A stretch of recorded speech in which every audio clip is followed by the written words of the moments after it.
दोस्तों, बिहार की सियासत से जुड़ी इस वक्त की एक बड़ी खबर और खबर जो आई है उसने टाइम्स एक्सप्रेस की दिखाई गई 10 से 12 दिन पुरानी एक खबर पर मोहर लगा दी।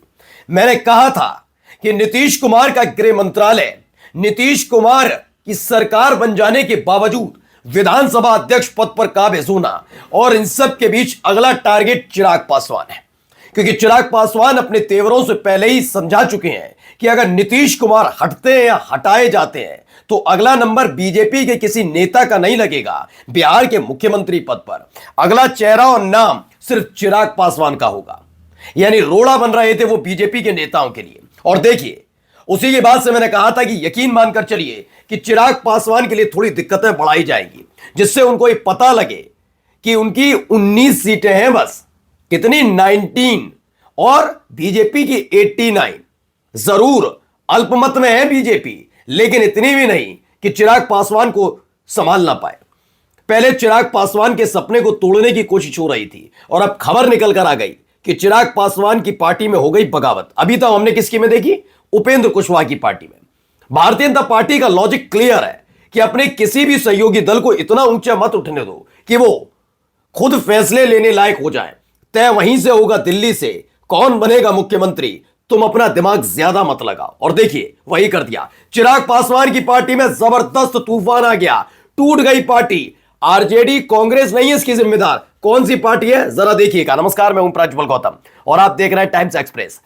आखिरकार वही हुआ जो आपके अपने चैनल टाइम्स एक्सप्रेस ने बताया था। मैंने आपसे कहा था नीतीश कुमार के सामने दिक्कतें ये चल रही हैं। एक तो गृह मंत्रालय नहीं है उनके पास, और गृह मंत्रालय जैसा मंत्रालय इसलिए भी जरूरी हो जाता है कि जब केंद्र में बैठे हुए भाई साहब देश के गृह मंत्री, उनके इशारे पर ईडी, सीबीआई, इनकम टैक्स काम करने लग जाए, जांच एजेंसियां काम करने लग जाए, तो आखिरकार आप समझ लीजिए, जब बिहार में बीजेपी के खाते में गठबंधन वाली सरकार में गृह मंत्रालय जाएगा तो उस पुलिस का इस्तेमाल कैसे होगा, ये नीतीश भी जानते थे। यही नहीं, विधानसभा अध्यक्ष पद को लेकर भी मैंने कहा था अगर बीजेपी के बन गए तो नीतीश के लिए थोड़ी मुसीबतें खड़ी होंगी, दिक्कतें खड़ी होंगी। अब वो पलटी मारने की स्थिति में अगर आते हैं तो आखिरी फैसला कौन सा विधायक योग्य है, कौन सा नहीं, फ्लो टेस्ट के दौरान यह विधानसभा अध्यक्ष के विवेक पर निर्भर करता है। यानी कुल मिलाकर खेल घेर लिया गया। अब अगला टारगेट थे चिराग पासवान।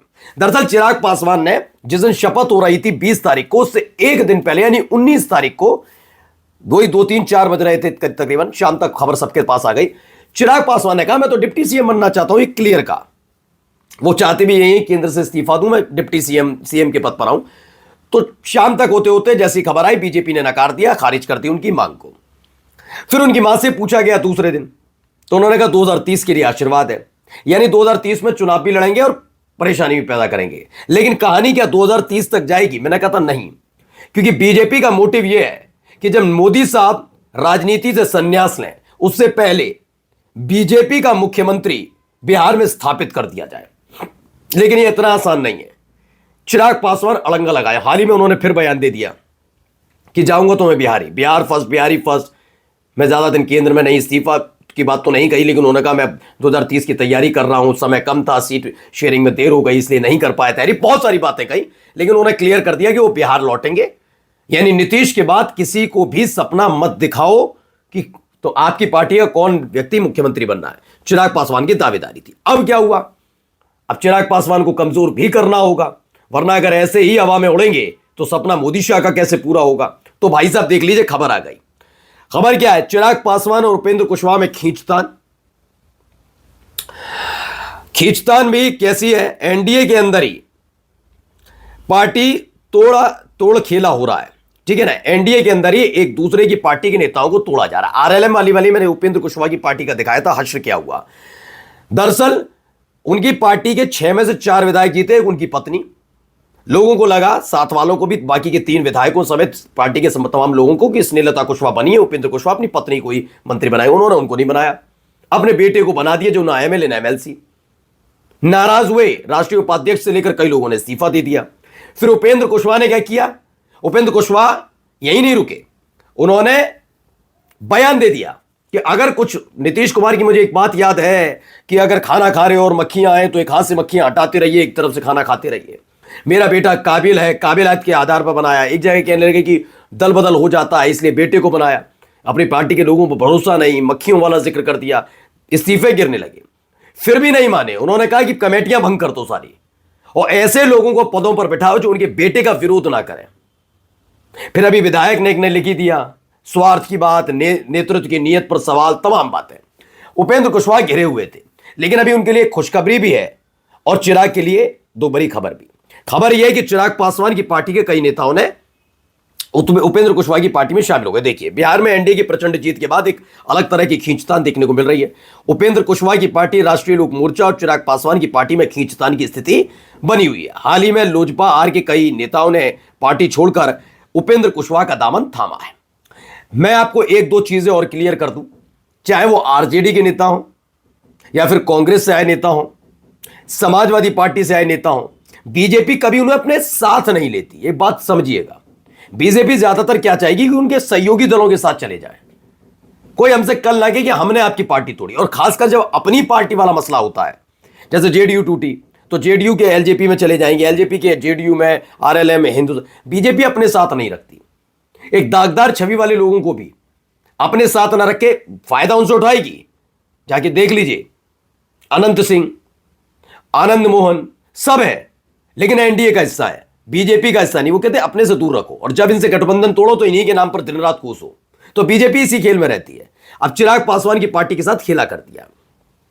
देखिए, यहां पर भी खबर है, चिराग पासवान की पार्टी के बड़े नेताओं ने थामा उपेंद्र कुशवाहा का दामन। इस बड़े फेरबदल की वजह क्या? थामा, बड़ा फेरबदल बता रहे हैं, मतलब पार्टी ना हुई, मजाक चल रहा है।